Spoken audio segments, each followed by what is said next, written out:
Turn to Luke chapter 16. Romans 1:16 tells us that the gospel is the power of God for salvation to everyone who believes, to the Jew first, but also to the Greek. There's power at the cross. There's power in the cross, even if it falls on deaf ears. There's power in the message of the gospel. And next Sunday, Easter Sunday, you're going to hear that gospel message proclaimed from this pulpit, and we want to encourage you to capitalize on this opportunity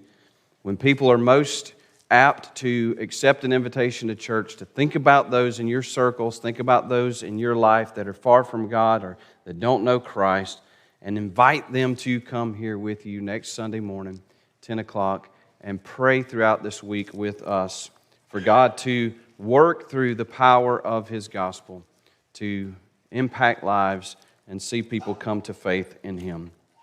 This morning, we pick up in Luke chapter 16, where we left off last week, and we pick up in verse number 16. We're going to look at the rest of the chapter, but before we do that, I think it's important, before we get into the text, that you remember what we saw last week, because really this is one dialogue, and they don't seem to fit together at first glance, and maybe after I'm done, you still won't think they fit together,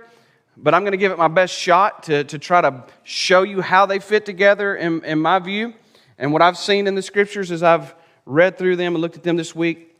But I want you to remember what we saw last week, because they are one dialogue together. So last week we saw a parable that Jesus shared about a rich man and his unwise, unfaithful steward, his unwise, unfaithful